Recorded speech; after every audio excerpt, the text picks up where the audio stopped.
Each continent had main group of heroes that protected, and all of their approach differed. But the results were very much similar. The people didn't live in a safe and ideal environment because the heroes lacked future insight and knowledge about politics. Crime wasn't always so apparent, and it was where these heroes failed spectacularly. Getting back to the conversation, Kurama whistled at the list and the various abilities of the targets. I assume there will be a gap between each fight.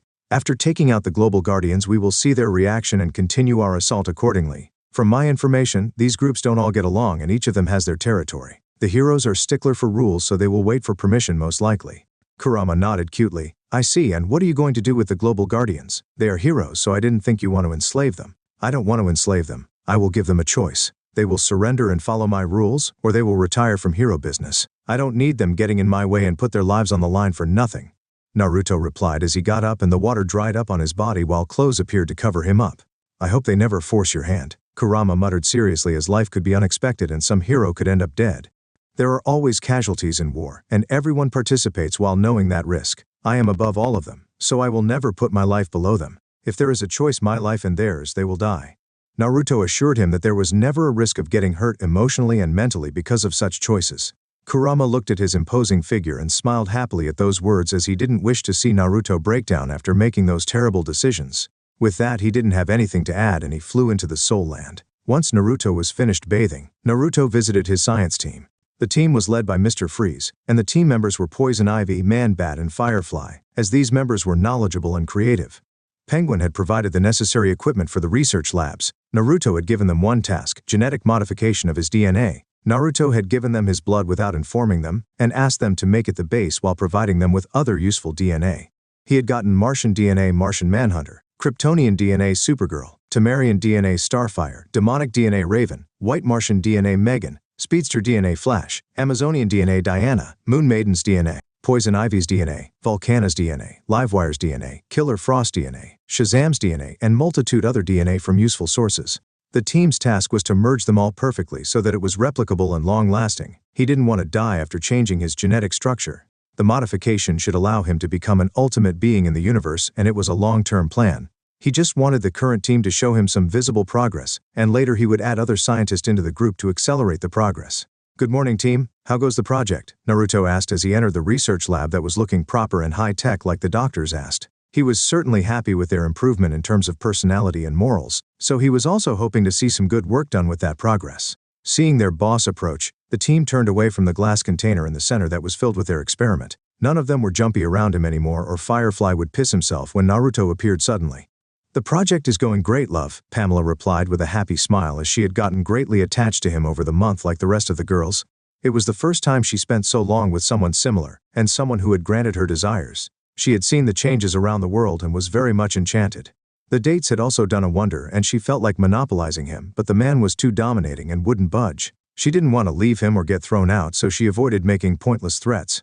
She even showed her usefulness by inviting Livewire and Killer Frost into the group. She had wanted to bring in Harley as well, but Naruto had stopped her and informed her that there was something wrong with the Suicide Squad.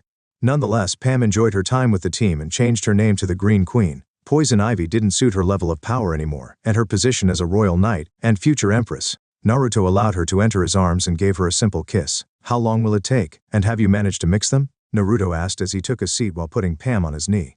The team gathered around him, and only Victor managed to face him on an eye level, while the other two had a hard time looking at him straight when it came to work. Victor answered the question as the leader of the team. We have managed to make multiple samples with 2 or 3 sources with the core DNA. It is still out of our hands to get all these exceptional materials to match in a perfect manner. The materials keep on rejecting each other, and some of them consume each other, so it is impossible to achieve with this level of technology. Sir, we aren't specialists in this field. It is our first time interacting with these kinds of materials, so our progress is very good when taking account our limited experience and equipment.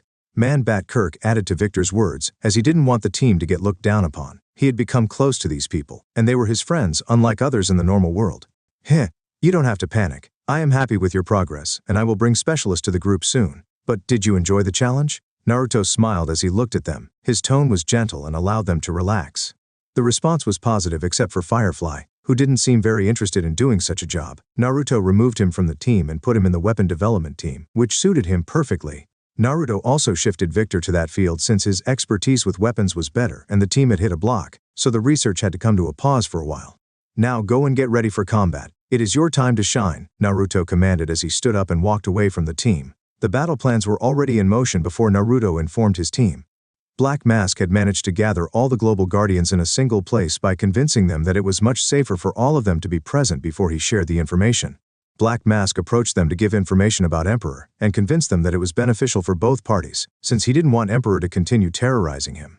He told them that speaking about the Emperor's delicate information caused people to disappear, so it was best if all of them were gathered to avoid getting killed. The global guardians did consider the possibility of a trap, but they felt that Emperor could be manageable because of Dr. Mist and Olympian's presence. Even if he was too strong, they would only have to hold on for a few minutes before other heroes reacted. With the possibility of an attack on their mind, the global guardians gathered in their base in Australia. It was far from the city and in the middle of nowhere, inside a mountain. The group known as the Global Guardians grew from a post-war organization called the Dome. The Dome was founded in 1957 by non-US USSR nations as an international police organization. Originally, it oversaw the operations of superheroes of member nations. These heroes were inspired by the Justice Society and included the immortal Dr. Mist, the Knight and Squire, Percival and Cyril Sheldrake of England, Gaucho of Argentina, the Legionary of Italy, the Musketeer of France, and the Wingman from Sweden. As the original representatives retired, Dr. Mist formed the Global Guardians to serve as a task force to cover the nations that didn't have other heroes. The membership of the Guardians spanned the entire world, but it was some time before the group had any contact with other American heroes. The group consisted of 12 members from different countries, and each of them had divergent abilities. The leader of the group was called Dr. Mist. Namo, the Wizard King of the African Empire of Kor, stood in the Pillar of Life and was endowed with immortality. He had lived for 11,000 years, and in the 20th century he took the name Dr. Mist. Dr. Mist was a dark-skinned bald man with a short beard. His facial features were handsome, and he didn't look a single day older than 25. His eyes were magical in nature, with red runes rotating in both eyes. He wore a blue dress and carried a magical staff with the head of a lion. All these equipment increased his powers, and his physical body was also engraved with magical runes. He was a wise and knowledgeable man with great amount of experience from his time as an emperor and his journey after the fall of the empire. He visited all corners of the world and learned over time, and fought countless foes. Vandal Savage had been one of the enemies that he had fought against, and he had even fought against other heroes. Aristides Demetrios, alias the Olympian, was a Greek hero. He wore the mystical golden fleece, which granted him the strength of Hercules in addition to various other powers connected to the heroes who were counted among the Argonauts. He was a large muscular man with dark hair and a long beard. He wore a dark armor under the golden fleece and a golden helmet with large horns. Even though he looked menacing, the large giant had a gentle heart and truly cared for his friends. Even when he disagreed with them, he would be the first one to jump in front of danger. Olympian was in a relationship with his fellow comrade Godiva. He was not the child of Zeus or Hercules, but someone who had come across the golden fleece. He had come into contact with Hercules after that and had been convinced to take the mantle of a hero. The fleece granted him immunity to all damage, but it didn't cover his body, so he wasn't invincible. Elisa was the third Crimson Fox after the death of the other two. She was the heiress to the Daramis fortune, and was the cousin of the previous Crimson Fox. Just like the previous foxes, Elisa was a beautiful woman with power to control pheromones and wore a red suit with dark claws that could cut through the hardest materials on the planet. She was a French hero with style and strong personality that could be very manipulative. She was also very flirtatious and was in a relationship with Hal Jordan, Green Lantern. Nonetheless, she was a very important member of the group, and was a source of information, strategy, and wealth. Sandstorm was a Syrian superhero allied with Black Adam. Nabil's family was killed by terrorists and his sister was gassed by a dictator. He was a vigilante who frequently saved children from terrorist cells in Syria, before finally coming under the guidance of Black Adam and brought some change to the local region alongside his colleagues from the Global Guardians. The Global Guardians were one of the reasons that war in the Middle East came to a halt and the region started to recover. However, that peace was on a deadline and corruption had already spread into the system of these places. So it was still very difficult to clean the region from evil. Sandstorm wished the Black Adam would rule the region. But the man wasn't interested in taking that responsibility, and the other forces would react violently to his rule. Regardless of his background, Nabil was a gentle person that wished to save everyone from the pain he had endured. He wished to make his country a beautiful place for the future generation. He was a tall, dark-skinned man with long hair who had the power to control sand. He wore a sand-colored dress and a wooden mask. The Rising Sun was one of the premier Japanese superheroes and a member of the Global Guardians. Izumi Yasunari was a Japanese solar physicist who was a longtime member of the Global Guardians. His grandparents were survivors of the atom bomb dropped on Nagasaki, Japan by the US in 1945, which brought World War II to an end. Both of them later developed cancer and died. The same happened to Yasunari's mother, who also developed cancer but recovered with chemotherapy. A horrified Yasunari and his brother, Wataru, became doctors specializing in cancer research. Their troubled sister Kaori joined a religious cult. Rising Sun was a founding member of the Japanese equivalent of the Justice League, a team called Solaris which came together to defend the hero Ultimon from the monster army. His first known mission was helping Atom dismantle a bomb in Japan. He later helped Robin defeat a villain. Spurred on by Dr. Mist, he helped Superman find a piece of ancient armor, and soon after, he and his guardians assisted Superman in battles against ancient sorcerers who were casting a spell amid the Moai statues of Easter Island.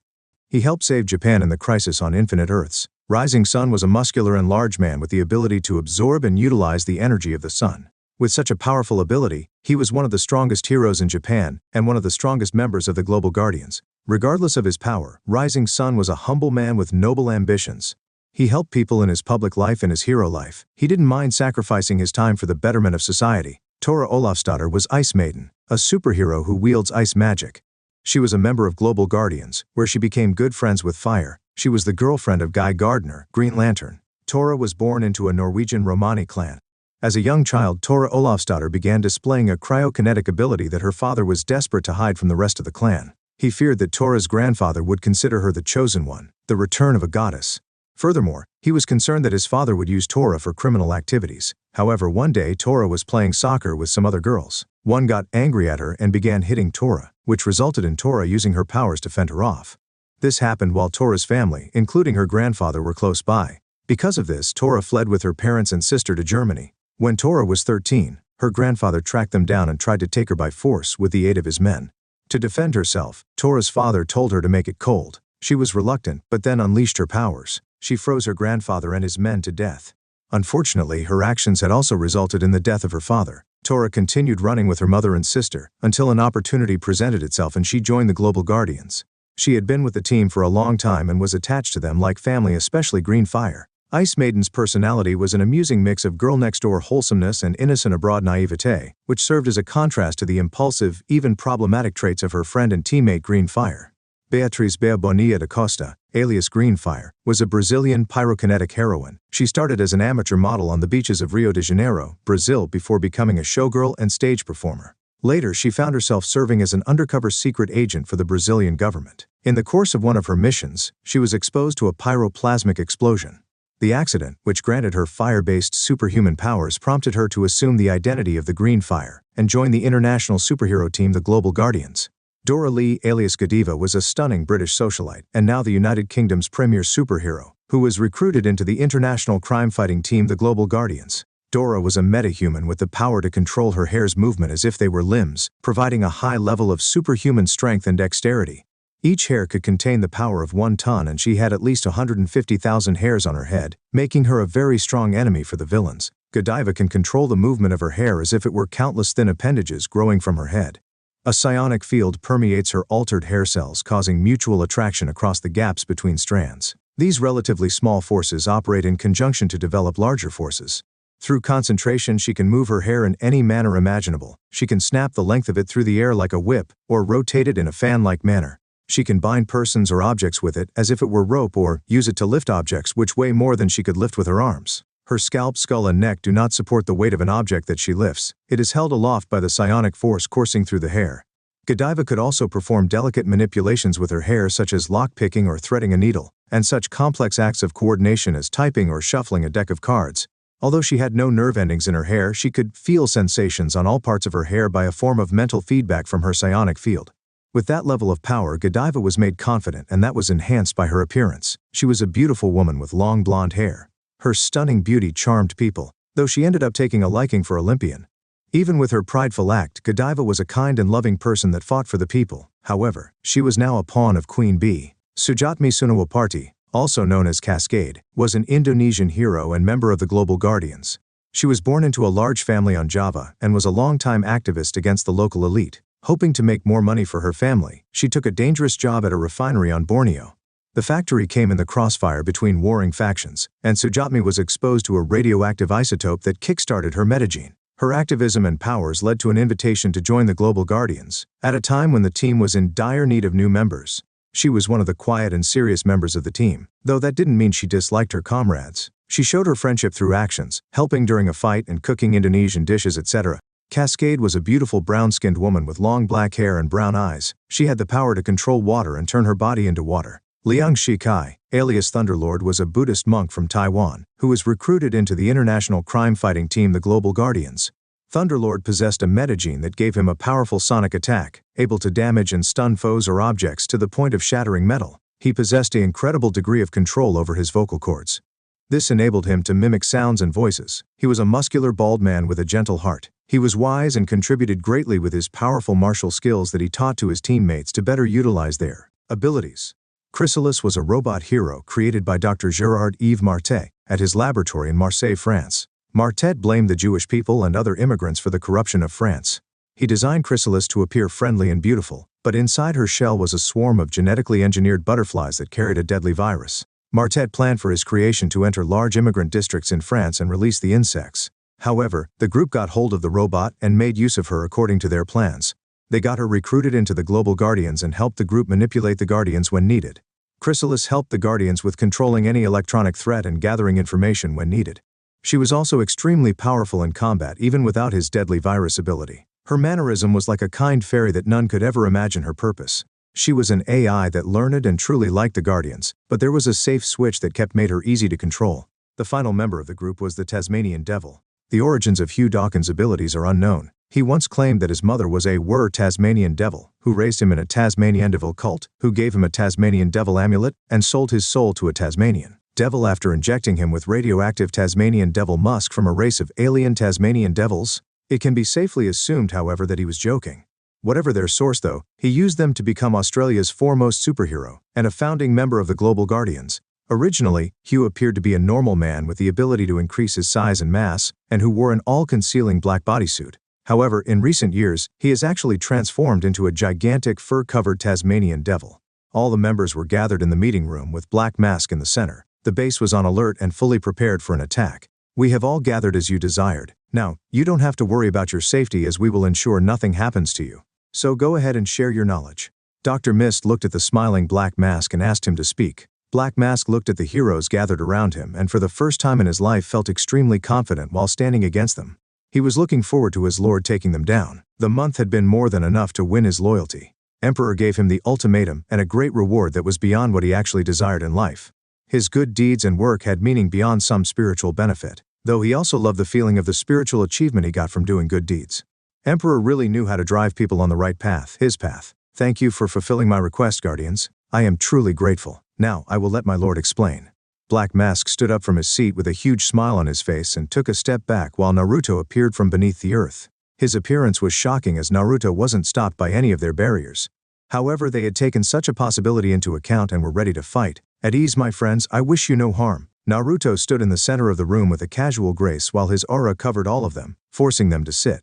His aura was truly immense as it had grown with his powers, and if Naruto wished it could have other effects as well. The heroes looked towards their leader for a command, and he decided to converse with their target.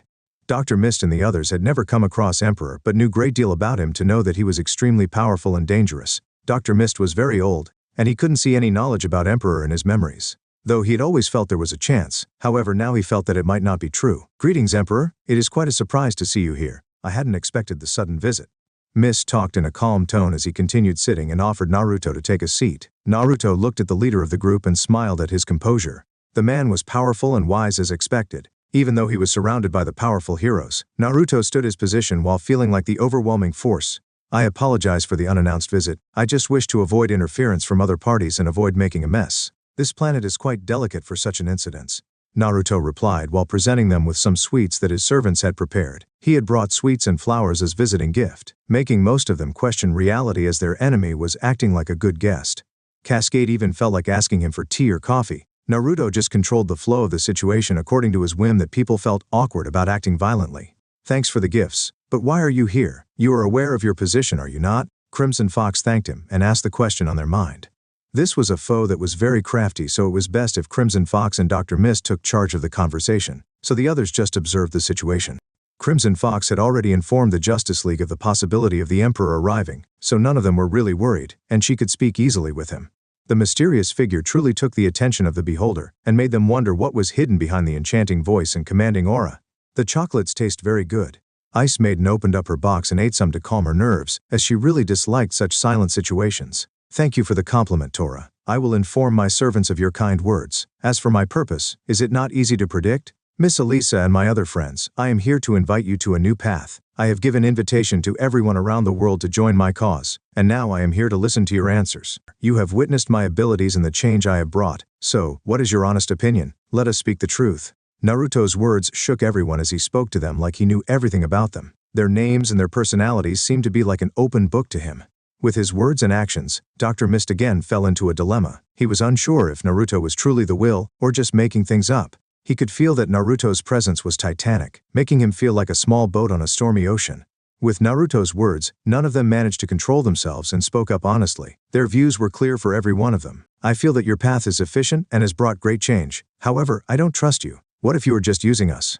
Dr. Mist spoke up without a filter. I am afraid of you. I see the change, but this has happened before and it never ended well. Crimson Fox's opinion came out and surprised others, as they hadn't thought she was afraid.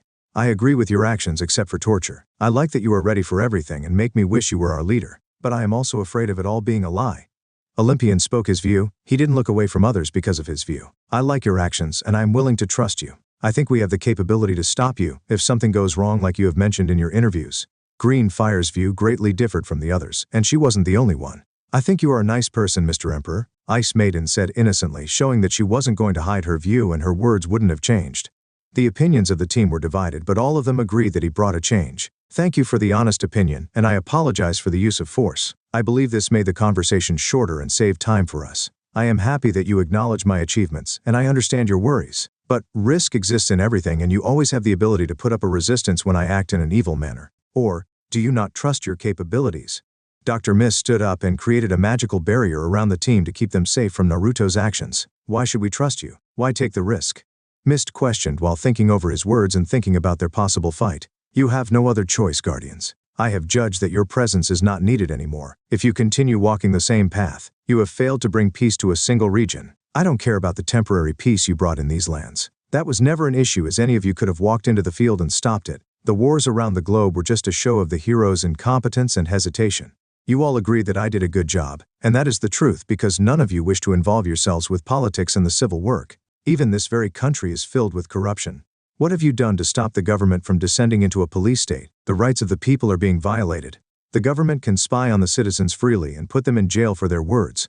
The government is freely arming warmongers. What have you done about it? The government backstabbed Timor-Leste and has been stealing their resources. They had their own citizens killed and has been supporting massacres in other nations. The country has further fallen into the hands of the US and followed all their desires. What have you done to stop that from happening? I don't think any of you follow what is really happening on the ground level. The true evil isn't always so visible, and it is hard to notice most of the time. All of you have allowed such evil to exist but deny my rule. Hear the people, they want me to replace them and they want you gone. This is the proof of my worthiness and your unworthiness, Guardians.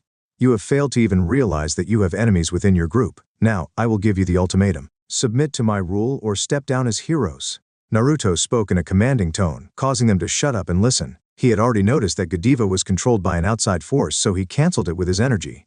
However, Queen Bee had already informed the light of his location. With his words, the Guardians felt shame as they saw everything in detail around them. Naruto controlled the light and showed them everything about their politicians. He even showed the people that they had trusted backstabbing them. It was truly painful to hear about failures, especially when facts were brought out. None of them could continue looking at the problems the country had caused while the Guardians had not stopped them. The ultimatum shook their soul, and all of them looked at Mist for the answer. I deny your false image, Emperor. You are not the will of humanity. Prove us wrong by changing my answer, here and now. Dr. Mist hit the floor with his magical staff, releasing a mana wave to clear away the heavy atmosphere. Guardians, you will submit to my rule today with force if necessary. You still have the chance to back down and follow along peacefully. I can always change your mind, Namo, but I have no desire to follow your wish. You are my people and I am the Emperor, so do not exceed your limits. Naruto spoke as he walked closer to Mist, making him feel small under the demonic gaze. Guardians, fight to your last breath against this demonic entity. Mist gritted his teeth and roared in defiance. You shall regret going against the imperial decree, my little friends. Naruto threatened as all of the Guardians were pushed away while their base vanished, as it was broken down on an atomic level. The base disappearing wasn't the only surprise, as their location had changed. They weren't on Earth anymore. They had appeared on Neptune. I expected your answers, but I am still disappointed in your hypocrisy and cowardice. You overlook the human beings involved in torture and genocides, but have a problem when I do something similar. Unlike them, I'm actually bringing a good change to the world and not harming the innocent lives. You should hear yourselves. You sound like children afraid of the dark instead of adults. You are already aware of the result and you are aware of my backing, but you still insist on pointless conflict. Do you not see that I am master of a new era? The world has recognized my authority. In the end, I am one of you. I will allow you another chance to step down, my friends, and avoid an avoidable punishment. Naruto didn't attack the group and stood like heroic figure with his white cape blowing in the wind as he said his piece. The armor disappeared from his body and everyone witnessed his real appearance. Naruto was confident enough to finally show his appearance. Without Gaia's support, he might have hidden for a longer time, but now he didn't need it. He was satisfied with his power level and knew that it was enough to stand strong on Earth. The Guardians had already known about Naruto's connection with Gaia. However, she was a chaotic neutral entity most of the time, so they hadn't trusted him because of Gaia. Though it had made his piece about Will of Humanity more factual, none of them believed that Naruto was Will of Humanity since they had captured some of his energy and analyzed it. They broke it down to chakra and nature energy. For a Will of Humanity, the creature lacked many forces and abilities that humanity owned. Nonetheless, it wasn't easy to deny that he could still be the Will. Even if he wasn't, he was still a very powerful creature with various abilities. Seeing his appearance was shocking as most of them had thought he might have been an alien. His appearance was perfect and matched his enchanting voice. It was especially effective on the female heroes. His words and appearance made the Guardians hesitate, especially those who wanted to support him.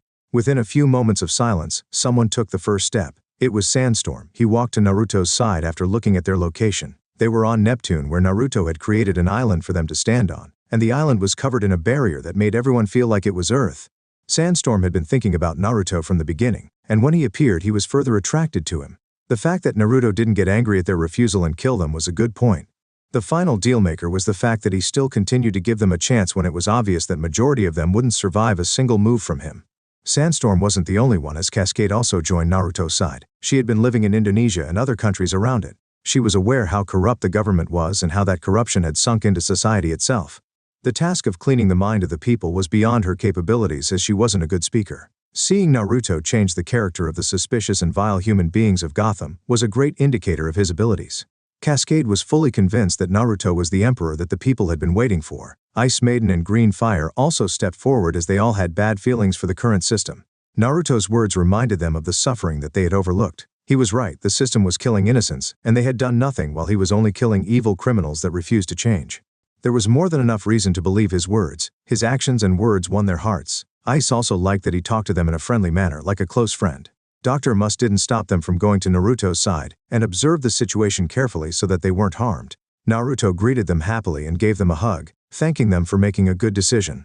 He even spoke some good words into their ears that made them all extremely happy. It was most likely about changes that must have taken place while they were occupied. Seeing all this made the other members awkward. They felt like they were the aggressors in the situation as the other side was being patient and didn't even want to harm them. Dr. Mist also felt inclined towards Naruto after hearing his words, but wanted to be absolutely sure. Let us see how he fights us and what happens after it.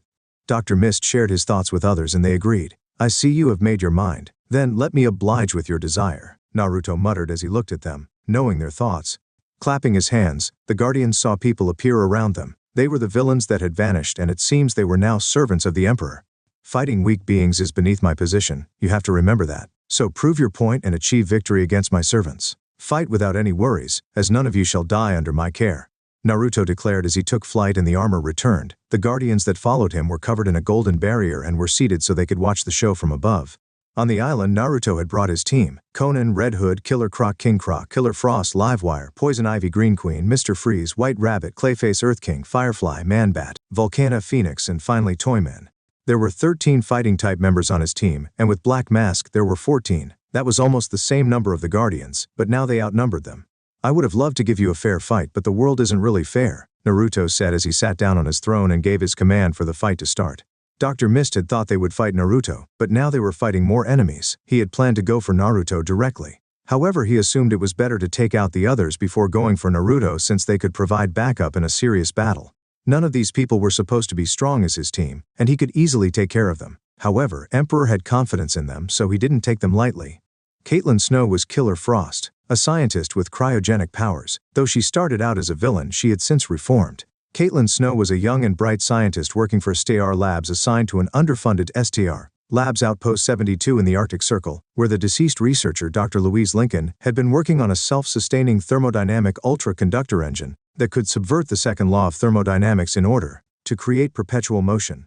Caitlin became interested in continuing Lincoln's work, in spite of her colleagues warning her against it. When Caitlin succeeded in finishing the STU engine, her colleagues turned on her and revealed themselves to be working for HIVE, as they were expected to ensure that the engine was never made public in order to protect HIVE's investments in the energy industry.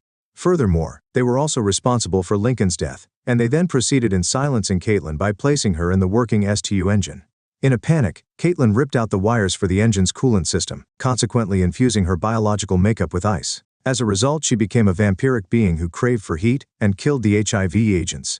After carrying out her vengeance, Caitlin continued to search for other sources of heat. She attacked a Norwegian research camp and stole their helicopter to fly to her hometown of Pittsburgh, where she encountered and fought Firestorm. While fighting Firestorm, Caitlin discovered that Firestorm's powers could temporarily heal her condition, and devoted her time to seeking and confronting him. She soon learned about the Firestorm Matrix and attempted to recreate it. Caitlin was about to be captured by the Suicide Squad when Pamela came to the rescue. She led Snow to Naruto, who gave her the cure she had been looking for, and she gave her loyalty in return. Snow now didn't need to steal heat from others and lived with her powers peacefully.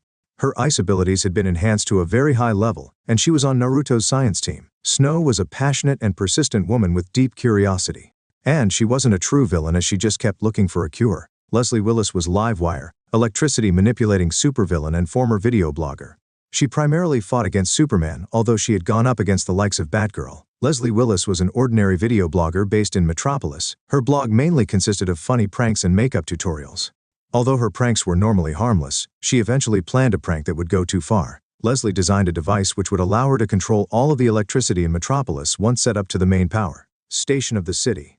She managed to break into the power station and hook up her device to the power grid. She then recorded herself as she prepared to pull her prank. However, as she prepared to pull the lever to activate the device, her invention was taken away by Superman.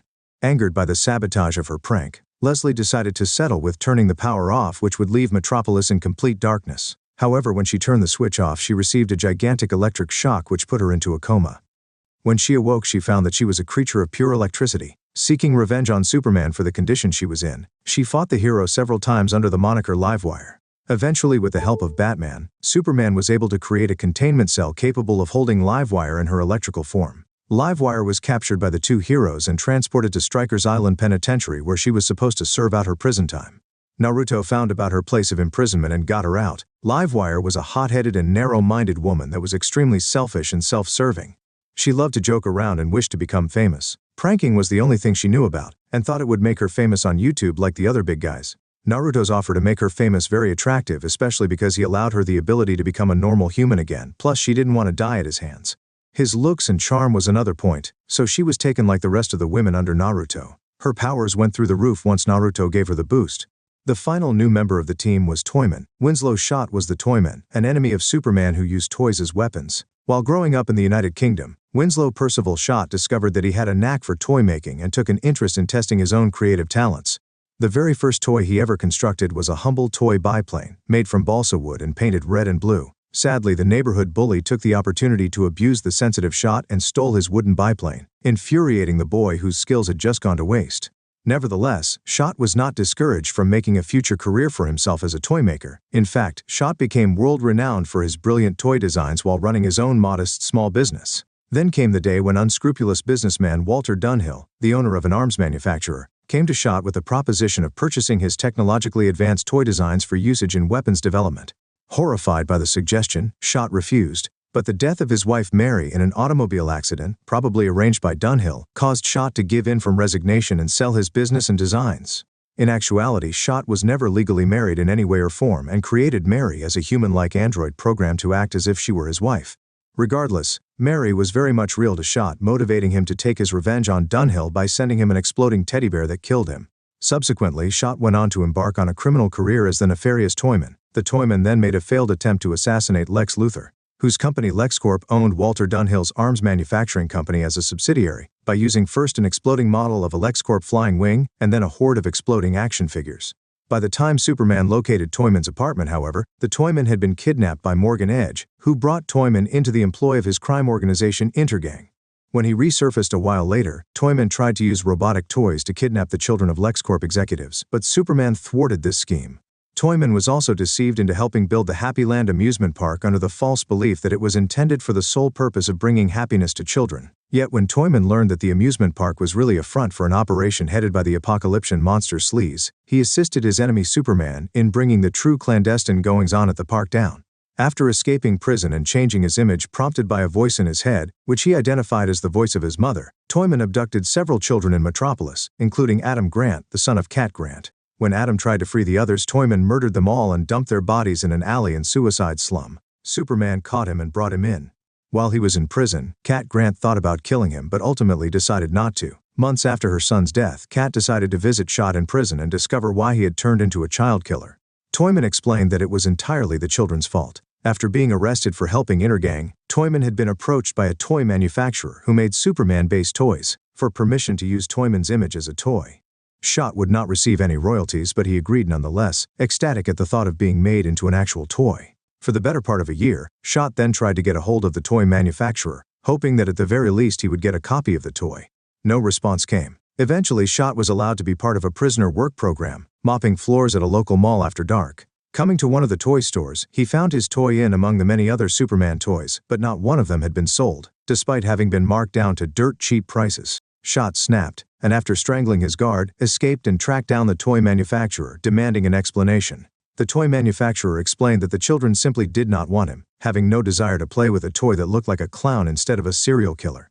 After murdering the man, Shot began to hear the voice of his mother and decided to make children pay. Zatanna had tried to fix his mind and only made it worse.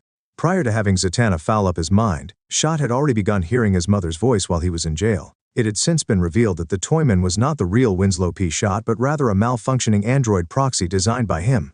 Nonetheless, the real Toyman did suffer from very real psychological illness and delusions, but never when reaching the point of injuring or killing children, as the duplicate did. This was proven by his wholehearted conviction that his android creation Mary Shot was actually his legitimately married wife and his paranoid insistence on distrusting other individuals aged over 17. Locating the real Toyman was a very hard job, but Naruto had been looking through the minds of everyone, so he found the clues and matched them to locate the man. After punishing him for his crimes, Naruto recruited him to create even better toys that could help the children of the new era. The man had exceptional intellect to create such marvelous inventions, and especially the ability to create an AI of such a level. Just like the rest, Toyman saw Naruto's vision and was entranced by it. He was happy that the Emperor was also very creative when it came to toys and wished to create such things.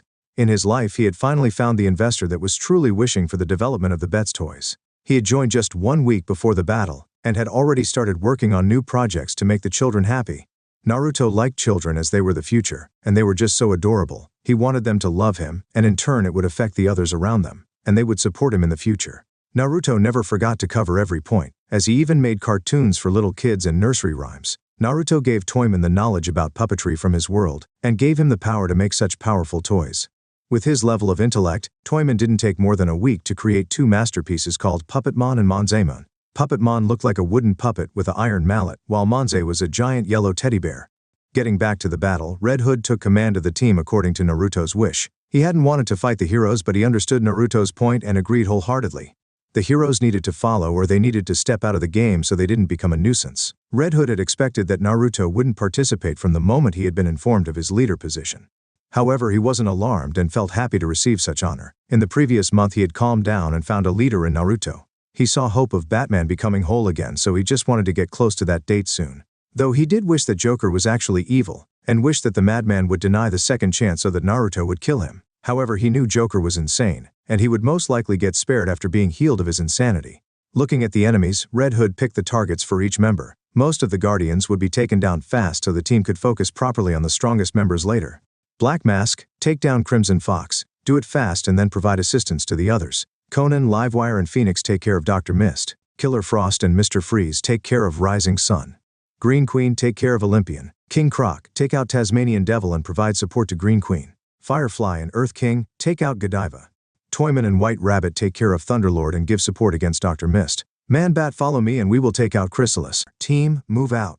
Red Hood announced as he raced towards his target with his new powers and equipment. Green Queen acted first as she created a whole forest under the Guardians that was put to flames by Phoenix. Man-Bat flew through the air faster than Jason and flapped his wings, creating huge tornadoes around that mixed with the flames. Dr. Mist was forced to block the attack with his magic barrier, while Livewire showered it with a lightning storm. It took his attention as Earth King used the land to move the other heroes away from him. Dr. Mist saw the mistake and wanted to bring them back, but he was forced to focus on his opponents as his vision was covered by a storm of millions of paper that exploded. The strong attacks made it hard to give support to his team, but he managed to provide magical enhancement and protection to them. In the team, Black Mask had the easiest foe. Crimson Fox was unlucky that she specialized in pheromone control, when Green Queen had already spread her own pheromones to counteract that possibility. In the start, he only had the power of a normal superhuman. However, after his achievements, he had inherited the power of shadows. His old appearance melted away as darkness covered his body and showed his new appearance as the Shadow Lord. He became taller and muscular with a dark armor and a huge blade. His head was still in the shape of a skull and it was burning with blue flame to give him a demonic appearance. "Apologies, my beautiful lady, but allow me to introduce you to the darkness of the world." Shadow Lord smiled gleefully as he was finally able to use his new powers in combat. Appearing from the shadows, Shadow Lord dragged Crimson Fox into the darkness. It was a combat style that Naruto formed, after combining the Nara clan shadow control with the abilities from the Grudge. The Grudge had heavily contributed to his dark powers increasing along with Zatara, who had fought against the Great Darkness. It was unfortunate, but Crimson Fox was taken out of the battlefield and could provide no resistance as she was trapped in a dark pool, with only Dr. Mist's protection keeping her safe. Following Crimson Fox, Tasmanian Devil was the second to fall. King Croc had grown in height and power during the month, and it was too much for his opponent to contend with. King Croc looked like a giant bipedal crocodile with golden armor, and he stood 5 meters tall while his tail was 2 meters. His muscular frame made Tasmanian Devil look small. Like a speeding train, King Croc crashed into his foe while using water to slide towards him. King Croc also used water around his foe to keep him chained, giving him an immobile foe to tackle. Tasmanian Devil was sent flying as King Croc crashed into his body with a shoulder strike, and was further hit by a lighting attack from Livewire. "That was mine." King Croc roared towards his teammate, who laughed at him. Ignoring the interference, King Croc continued his assault and dragged Tasmanian into the water, where he trapped him in a water prison. The beast-like man soon lost unconscious and sunk into the water, but Naruto retrieved him along with Crimson Fox. Following Tasmanian Devil, it was Thunder Lord who was fighting against two powerful foes. White Rabbit alone was too much for him as she could move faster than his sound attacks, but Toyman's puppets were also too much. Only his exceptional martial arts abilities helped him survive the battle for then a moment. White Rabbit released her pheromones to confuse him, but the man was resolute and was able to resist her temptations. He also survived the poison attack from Toyman's puppets and used his sound attacks to shatter their bones. Thunderlord could release sound attacks and control their vibrations to break down even metals, so he was definitely a powerful foe that had completely utilized his powers to their best. However, the information was already known about him and the team avoided his attacks. White Rabbit went for direct combat while avoiding his sound attacks.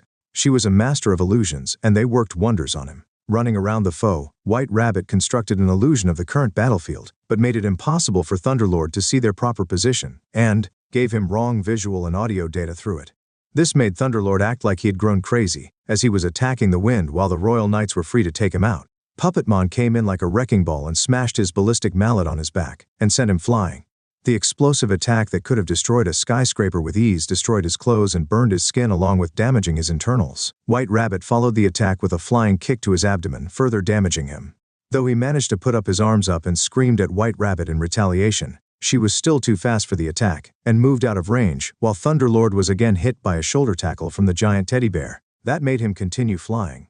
He was severely injured and throwing up blood, so White Rabbit caught his arm and smashed him into the ground while breathing into his face, making him lose consciousness. White Rabbit looked around the battlefield and decided to provide support to Red Hood, while Toyman followed the plan and went to support the fighters against Dr. Mist. Red Hood didn't have the full information about Chrysalis, so the battle took longer to finish, and she ended being extremely dangerous to them because of her disease ability. Man-Bat had covered up Chrysalis with his tornadoes, blocking her mobility and vision. However, the robotic fairy had been able to smash through the powerful wind barriers and crashed into Man-Bat. The robotic fairy had gone ballistic as she had been given the command to eliminate all enemies since the group didn't think she would survive the battle.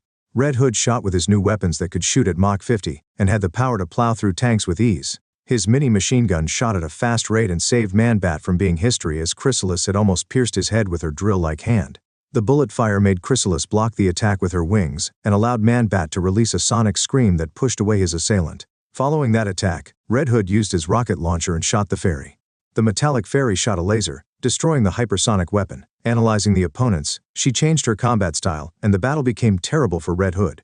Releasing lasers from her shining wings, she caught both heroes into a trap as she released small butterflies in the openings of the laser field. Man-Bat was the first one to get hit, and he found his wings going through necrosis almost instantly. Red Hood reacted fast and cut off the wings with his blade while dropping miniature bombs around his foe. The explosion rocked the battlefield, but their opponent was unharmed, and it was fortunate that White Rabbit joined them. Red Hood understood that the fairy had never used her real abilities before this fight, and she was one of the strongest foes in the battlefield. White Rabbit, this is not suitable for us. Shift to Dr. Mist with Man-Bat. We will let Conan handle Chrysalis, Red Hood commanded as he started running away from the robotic murder fairy that almost killed them with her powerful lasers. Papers formed a wall in front of them and stopped the attack. Conan flew away from Dr. Mist once she heard Red Hood. The battle with Wizard Master wasn't easy, and it wasn't ending anytime soon, but Conan was able to make clones unlike the others. She wasn't the strongest on the team as that went to Green Queen, but Conan was without a doubt the fourth strongest on the team. Livewire and Killer Frost were second and third as their abilities were already extremely powerful before Naruto's blessing. Conan had grown through Naruto's blessing and got even more power through the Sage mode. Her base strength had been upgraded to Pain's level, meaning she was a city buster in base. With Sage mode she had grown to country level. The month had been very productive and she had become closer to Naruto. She saw him as a friend and lost her dark thoughts that demanded her life. He had given her the attention and shown her the way to a positive lifestyle. He had blessed her without any prejudice even though she was replaceable to him. Conan planned to give him the Rinnegan after the battle as he proved that even against resistance, he made no compromise and fought to change the world. He didn't kill the heroes that denied him. He was worthy of being the leader and not a hypocrite. Like an unstoppable force, Conan wrapped Chrysalis with her paper bombs in multiple layers and pushed her into the ground while detonating the bombs below. Chrysalis lost her legs and wings, damaging her system, and was grounded by the remaining papers. Conan continued with her support and attacked Godiva, who was having a hard fight against Firefly and Earth King. She had managed to hurt both fighters and would have won easily if Shadow Lord hadn't provided assistance with his shadow binding ability. It made Godiva immobile and almost cost her the battle. Unfortunately, she used her hairs to fight, so she was able to block the attack and continued to fight even with Shadow Lord disturbing her flow. Conan wrapped her up in the paper bombs as Earth King and Shadow Lord gave her the opportunity. She focused on the attacks from the three troublemakers and didn't realize the paper bombs invisible to the eye. Godiva could continue fighting with her hair, but Conan exploded the few bombs on her legs and arms. It was not a pretty sight as Godiva screamed from the pain. Her limbs shattered and she lost consciousness from the immense pain. Her screams disturbed Olympian and made him enraged, while the team members focused on helping out against Dr. Mist. Moving to the fight between Green Queen and Olympian, Pamela was extremely excited about the battle. She was the strongest in the team, and her power of nature had grown a lot to the point where she could cover the planet in green.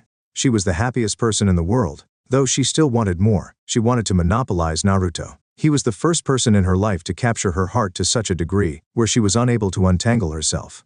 It was clear from his attitude that he wasn't charmed. On the other hand, she was charmed beyond reason. She wanted him to focus on her. She wanted his love and undying devotion. She didn't want to share with anyone else, but it seemed to be a bigger challenge than she had ever imagined. She had always believed that any man she chose would submit with ease. Naruto didn't submit, and Pamela didn't want to leave him even when she was forced to share. Other than training, Pamela had been thinking about ways to win his heart along with finishing up her tasks. Over the month, his attitude had become gentle towards her, but she was still not satisfied. He still didn't love her. What did she need to do? Pamela questioned, and came to the conclusion of becoming the strongest and the most useful. Naruto would love her if she was on his level of power, and if she was irreplaceable to him. It was a thought that most girls around Naruto came to as the young man had yet to fall in love. Naruto knew love and give feelings of adoration stronger than others, but he had never fallen in love, and it was not his priority at the moment. Getting back to the fight, Pamela wanted to impress her love with her new abilities. Her foe was extremely powerful with the blessings from the Golden Fleece. Olympian was super strong with the ability to fly and teleport. He could heal and he was immune to poison. He was immune to mental manipulation, though the fleece itself led him towards madness. All these abilities made him one of the strongest heroes on Earth, and he was growing in power to where he might get tasks from Olympus and get directly blessed from the immortals. Nonetheless, the worst thing about him was the invulnerability that came from the Golden Fleece. Regardless of all the abilities, Green Queen was one of the worst opponents that anyone could fight against. Pamela directly covered the region around them with dense greenery that was full of her power, making even the smallest tree too durable for any human weapon to damage.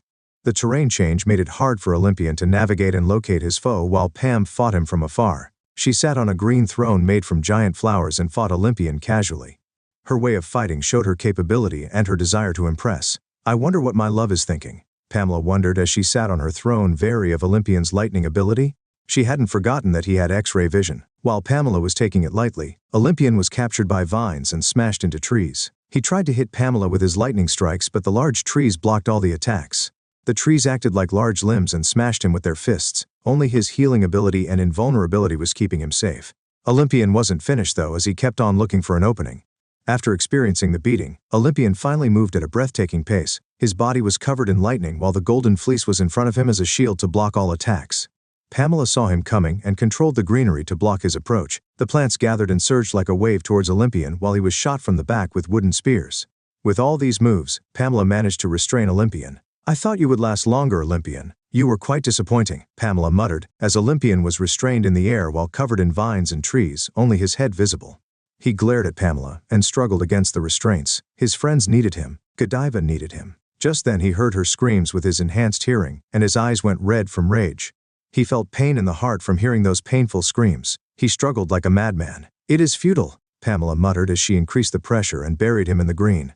However, Olympian pushed and pushed. He went beyond his limits and demanded power from the golden fleece over his limit. Lightning storm covered the region and started striking down with fury, destroying Pamela's battlefield. Olympian was freed from the chains and his eyes were completely gold. The golden fleece had granted his desire, but the heavy influence of the previous heroes had left the body on berserk mode where Olympian was unable to separate himself from the other personalities. However, this made him even stronger than ever, and Pamela was put in a defensive state. Olympian kept on striking with lightning, and even created spears of lightning that he threw towards Pam. Green Queen blocked the attacks with trees while moving around as she wasn't strong enough to fight Olympian in close combat. She tried to restrain him with wooden chains and vines, but he easily broke through them. She created wooden dragons to dogpile him, and he smashed through them. She released wooden cannonballs at him along with thousands of wooden spears, but the lightning burned everything down. He had become an unstoppable monster. But Pamela didn't panic, and created a giant behemoth with her powers to compete against him. The giant made from the green fought against Olympian in close combat, and kept the berserker occupied.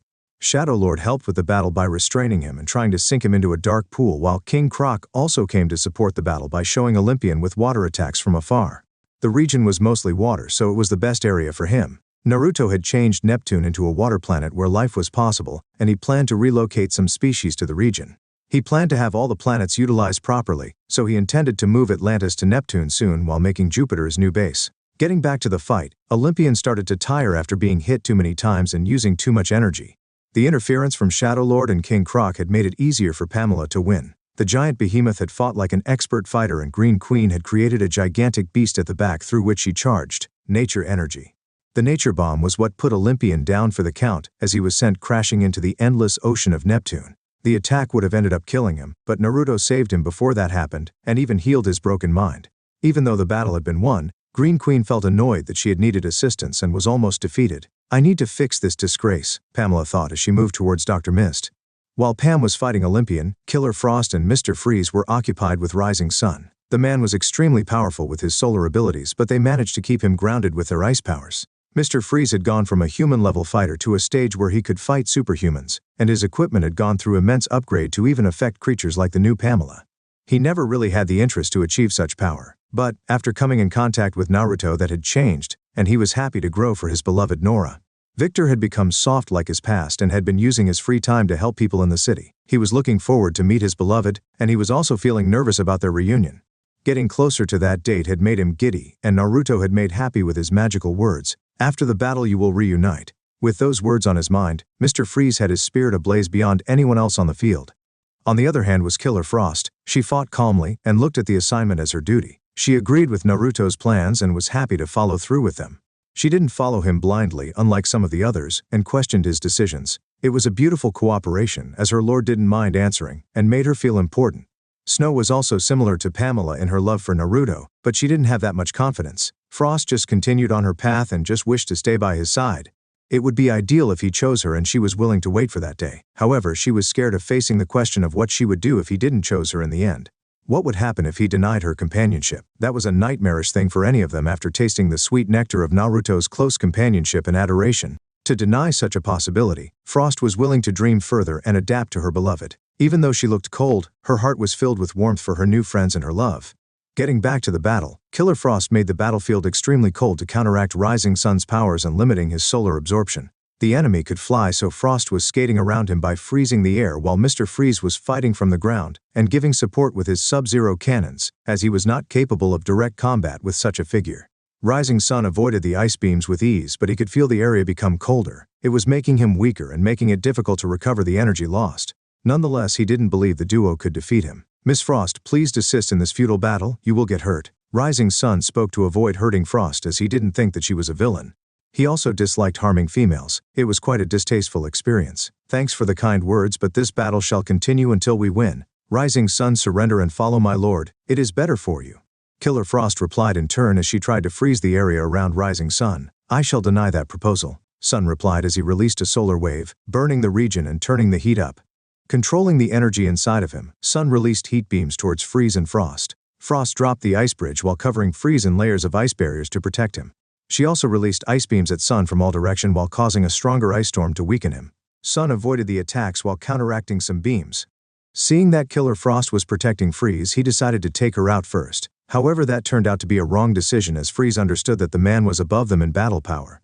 Freeze planted bombs on land and informed Frost. Frost was fighting in the sky with Sun and losing ground as the heat surpassed the freezing powers. Fully charging an attack, Frost released a massive beam that pushed Sun down and the explosion took place.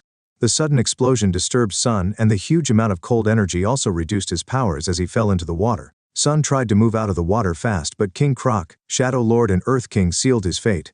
Earth King controlled the earth to trap him while the shadows and the water also tried to drown him. Freeze and Killer Frost focused their attacks on the water to keep on freezing him, making Rising Sun use up his energy reserves and lose consciousness. With that, Dr. Mist was the only opponent left, and he was the strongest being on the battlefield beside Naruto. The battle with Dr. Mist was intense and exhausting. His magic was able to counteract everything that the team threw at him, and the best they could do was stopping him from helping his team. The team wasn't the only one tired from the battle, since Dr. Mist hadn't expected it to be so fast-paced and destructive. His team had been taken out even when they had the advantage through teamwork from the other side. Usually villains weren't good teammates and they would take the battle slowly. This time, it was his team that was defeated through teamwork while he was distracted. Mist didn't blame the Guardians that left, even though the battle might have been won if the 4 individuals stayed to fight. Mist blocked the lightning strikes, the uncountable explosions and the burning flames while teleporting to other targets. The Royal Knights had gathered, and it would become extremely difficult for him to fight them. Mist attacked the weaker members while blocking attacks with his magic shields. It did consume energy to directly block those attacks, but he was able to take out the easy targets. Red Hood, Man-Bat, King Croc, Shadow Lord, Mr. Freeze, White Rabbit, Toyman, Firefly and Earth King were taken out of the battle, leaving the battle to Conan, Phoenix, Livewire, Killer Frost and Green Queen. Phoenix was Volcana's new name to reflect her spirit as reborn and free bird. Her powers were also beyond a volcano's, so she took up the name of the mythical bird of flames. She had never imagined arriving at the current point, but she was obsessed with her lord. Naruto had painted a beautiful dream and Phoenix wanted to experience it forever. He was her everything in the cruel world that had abandoned her. He redefined her soul and gave her a real life where she could enjoy and grow to new heights. Unlike the others, Phoenix didn't mind sharing him with others because it was Naruto that owned them. They could never own his heart. She was satisfied to just experience life with him, as he burned bright and spread warmth to everyone like the yellow sun. Battles had never been something she enjoyed, but seeing that Naruto liked them, Phoenix embraces the joy of battle to share in his entertainment. She had wanted to defeat Mist, but the battle showed that he was extremely powerful and alone she would have lost.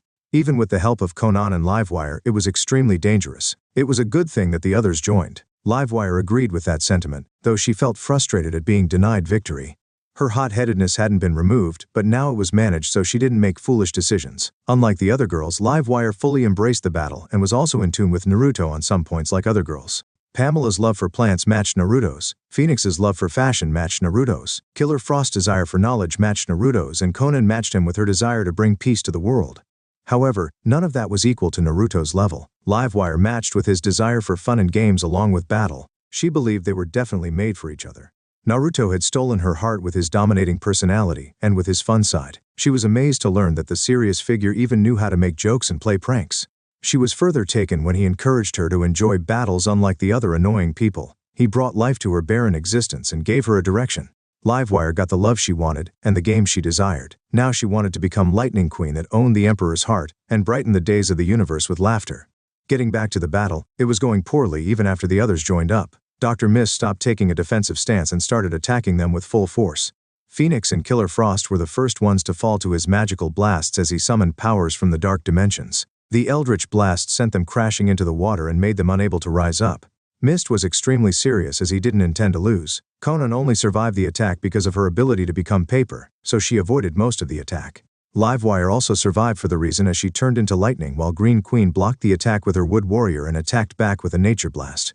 However, it didn't connect and Mist teleported closer to Pam before releasing another attack that took her out of battle. Seeing the ease of their defeat, Conan started gathering a strong of paper to stop him, while Livewire started to charge up. Mist was impressed by their move and cancelled Conan's attack by overpowering her control of the paper, or her attack would have caused millions of explosions, taking up a lot of energy to block. Livewire had charged up into a large ball of lightning that was extremely potent and hot. Mist dealt with Conan and was almost hit by her when she blasted towards him at blinding speed. Mist teleported and Livewire almost crashed into the broken island. She redirected and zigzagged towards him but crashed into a magical shield and found herself trapped within. Mist blasted her with dark energy endlessly until Livewire lost consciousness. The battle had pushed him further than what he expected, and he hadn't fought like it in a long time. Clap clap. That was a wonderful show, my friends. However, I believe it is time to end. What do you say, Dr. Mist? Do you submit? Naruto asked as all the heroes and royal knights were gathered in the sky around him, protected and healed. Only Mist remained outside, fierce and defiant. He looked at the figure above and felt the desire to step down. The battle had been challenging already without the real foe's interference. If I surrendered every time a strong enemy appeared, I wouldn't be here. I will fight till the last breath, so do your worst, Dr. Mist replied as he summoned all his powers, creating massive magical circles while summoning endless energy from the unknown. Naruto smiled as he slowly flew towards and made it all look casual as he walked through everything like it was wind. Mist attacked him with his most powerful moves, but they didn't even touch Naruto as they disappeared before coming into contact.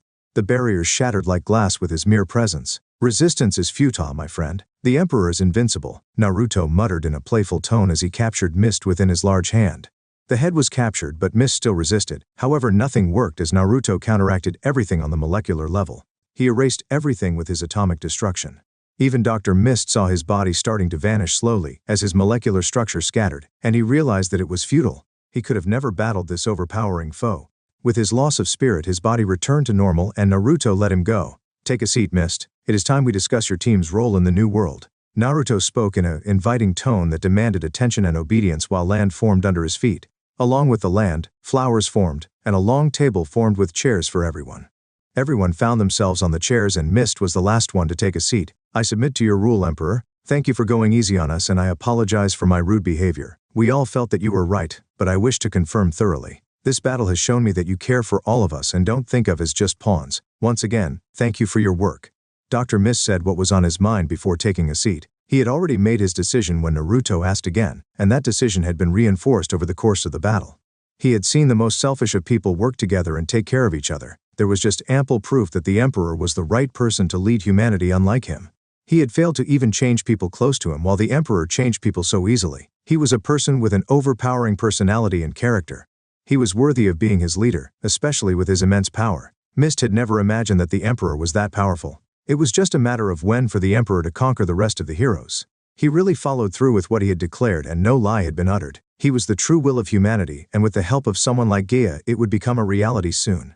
Dr. Mist's words were agreeable with the other members. All of them had accepted their defeat after the one-sided battle and seeing the way Naruto treated them afterwards. Getting healed by his energy was the best experience of their life and they wished to sleep under his protection forever. It gave them such a joy and made them feel awkward if it was done. They wanted to ask for it to continue but it felt wrong to ask such a thing. Naruto smiled at his words and the feelings he received from everyone. I am happy that we could come to an understanding. I really don't want to force you into house arrest and waste your talents, Naruto said as he looked at the global guardians sitting on his left, except for Dr. Mist who sat at the end of the table opposite of him.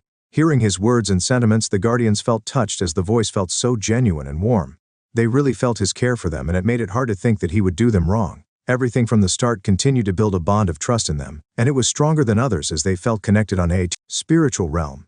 Unlike the villains, Naruto was respectful to the heroes and wished to win them without resorting to any harmful action. Heroes were usually headstrong, so he had to think things carefully and plan ahead for them. He couldn't make mistakes in his actions or words. He couldn't allow himself to act with haste and annoyance when they denied him. The only thing he could do was to prove them wrong and keep them grounded while he followed along the path. Naruto didn't expect everyone to follow along peacefully, and maybe some of them would have to be imprisoned until the end of the conquest. All of that was within his expectation, as not everyone would see things his way and especially because everyone had a bad impression of an imperial system.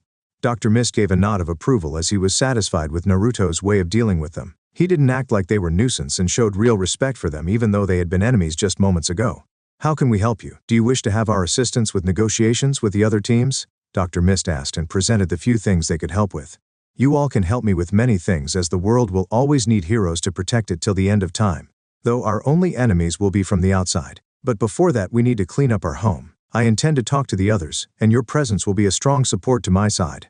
Sandstorm, you are connected to Black Adam. So, what is your opinion on our talks with him? Naruto replied while showing them a grand future where humanity controlled the whole solar system and lived happily while the fights took off planet. He showed grander versions of each of them. The visual and audio gave them an insane boost to their spirits. Sandstorm was surprised to be pointed out and thought about it.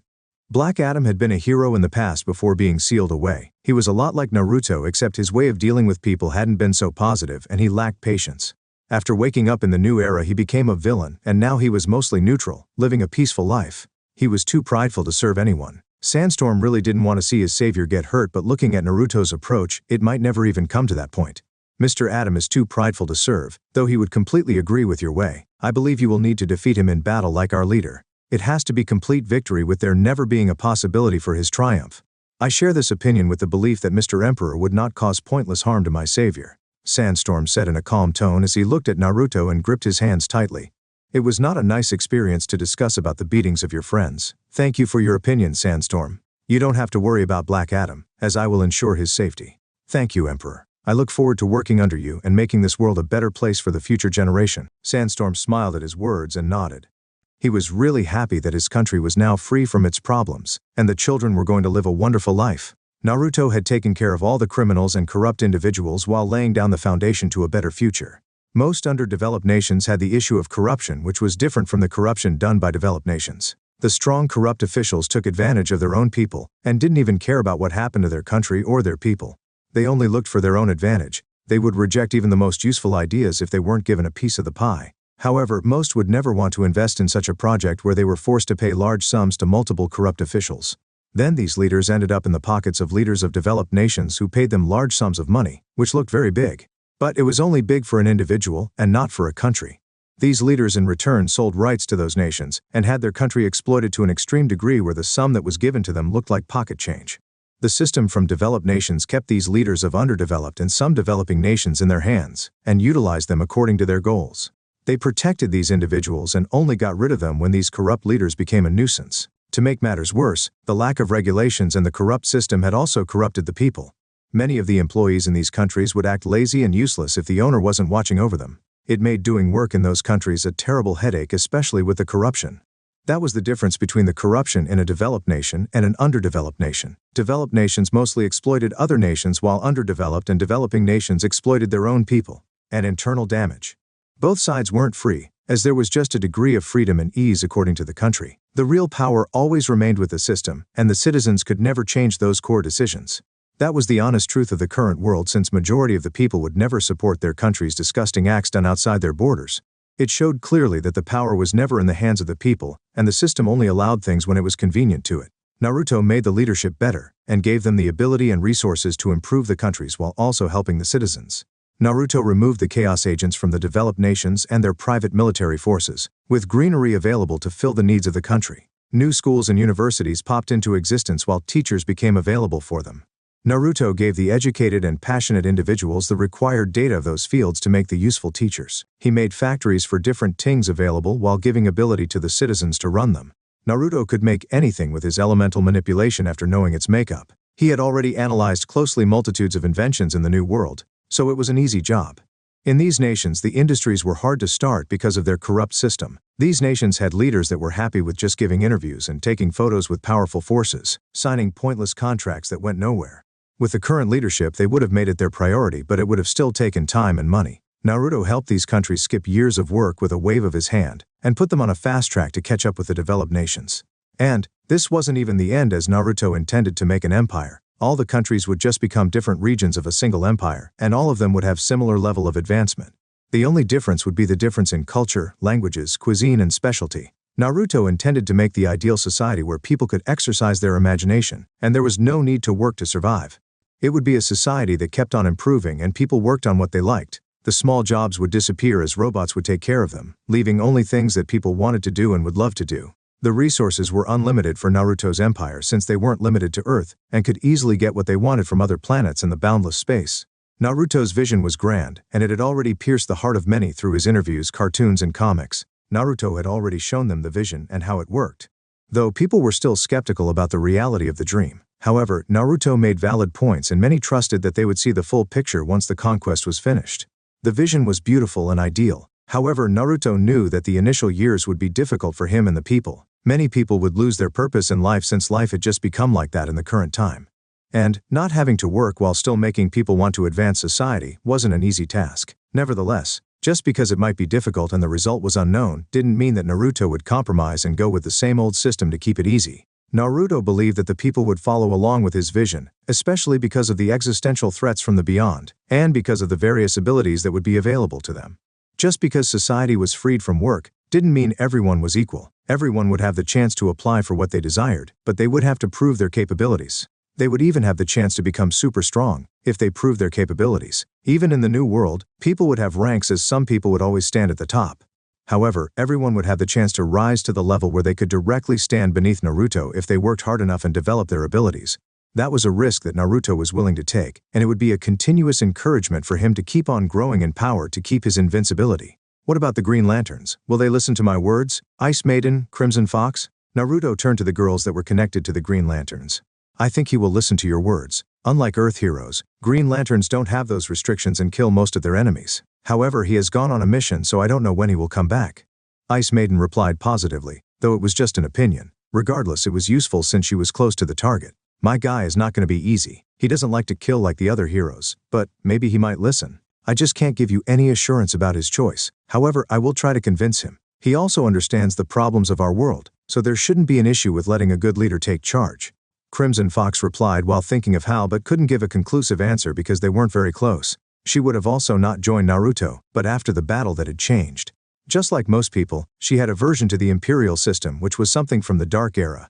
I see. We will just have to see how things play out. I will approach everyone peacefully and give them the choice.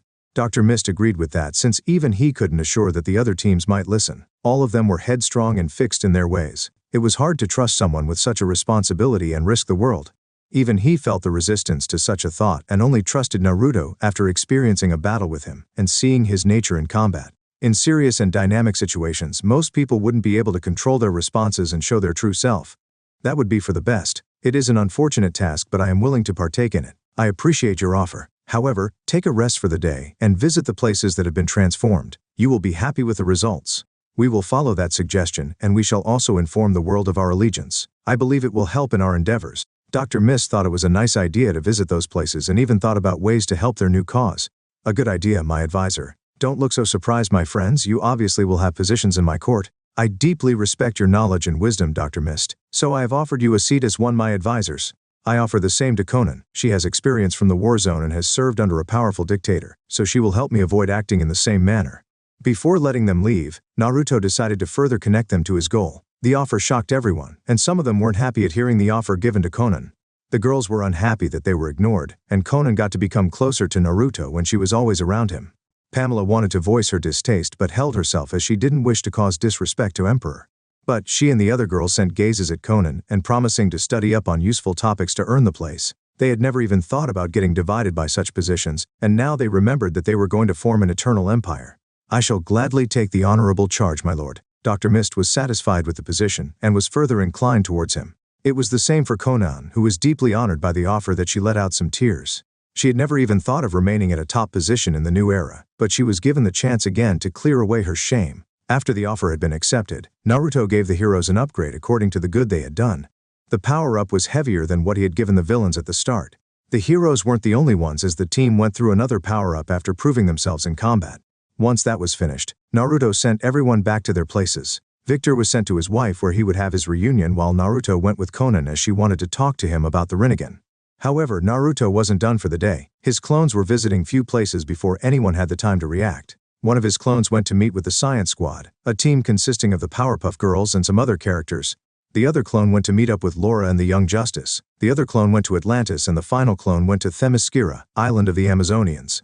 It was an eventful day. Before leaving for his other meetings, Naruto fulfilled his promise with Victor. The duo arrived in Antarctica, where Victor would usually have a secret base. In the supposedly uninhabited place, Victor found a small thriving town where people that could ignore temperature lived. Victor found out that while he was away, Naruto had created such a thing, and he had brought back Nora on the day they had met. To go even further, Naruto had put in good words for Victor and showed Nora the good things about him. Freeze wasn't always on the wrong side, and there were times when he was heroic, so Naruto showed those events while leaving out the criminal activities. Nora had wanted to see Victor, but Naruto had convinced her that he would meet her later as it was a dangerous time. To avoid making the girl crazy, Naruto had provided her with an ideal place to live and even given enhanced her physique, so there was no problem with the relationship.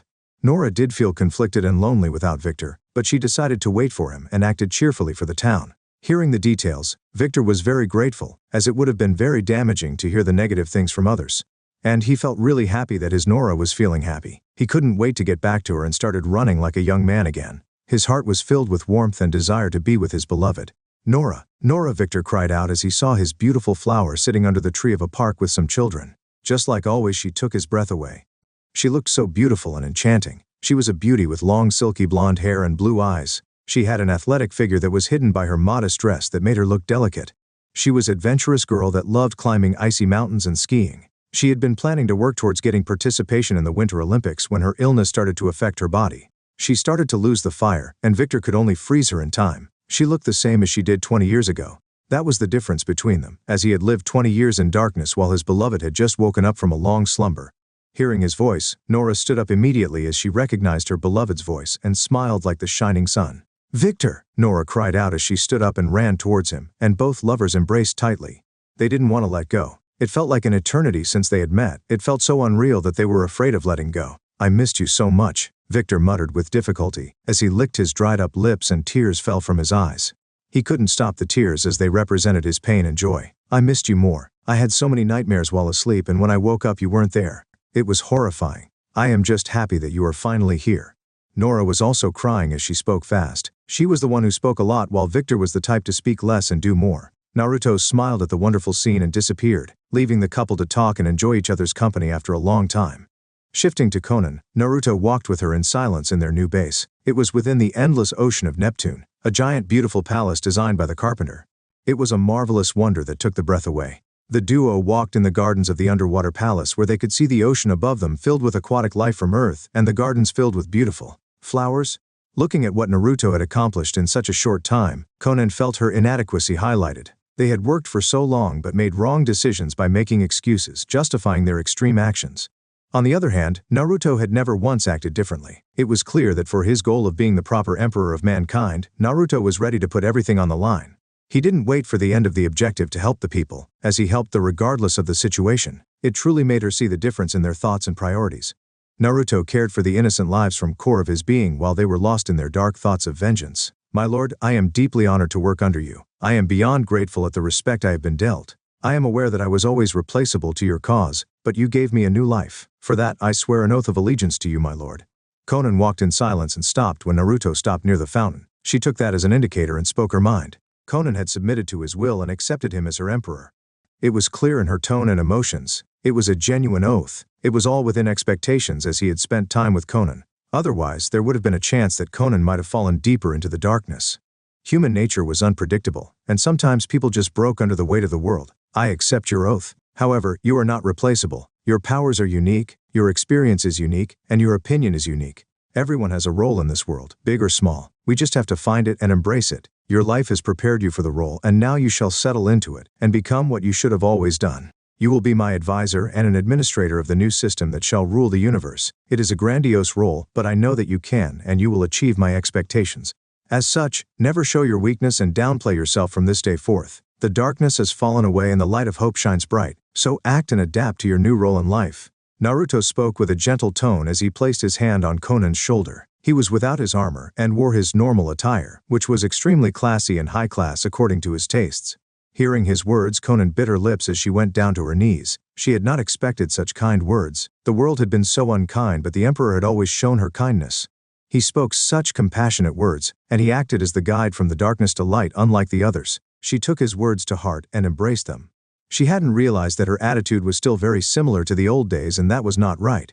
Her new role needed her to change so that people would see a role model that they should follow. She needed to follow Naruto's way of doing things, where he avoided even the smallest problems and acted with the best manners. "I shall comply with your wish, my lord. My lord, I have shown disrespect by testing your patience, and I am thankful for your magnanimity. Please, allow me to present the Rinnegan. I believe it shall help in your future endeavors." Konan didn't stand up and present the Rinnegan eyes stored inside a glass vial filled with some liquid for preservation. She was completely in the role and take Naruto as the emperor. She wasn't the only one and not the last one, as the empire started to shape and people followed the new norm. There is no problem in such actions, Conan. You were not aware of my capabilities and such a questioning nature is what I desire from my advisors. So, don't forsake it for blind loyalty as I will not appreciate such an act. Naruto replied as he took the vial and made Conan stand. I understand. Conan nodded and kept that in mind as she didn't wish to lose her new place. She observed Naruto and saw his new eyes for the first time. He had the eternal Mangekyo Sharingan, the red and black eyes that gave the Uchiha clan an enormous power. She was obviously surprised as Naruto wasn't an Uchiha. The eyes awakened inside Naruto because of Kurama's change towards being the 10 tails. Naruto and Kurama's eyes were the same, giving them a synergic affect and improving their powers. With the right eye, Naruto could learn anything, and with the left eye he could use anything. The Sharingan eyes evolved and unlocked powers according to the person, meaning they were extremely unique.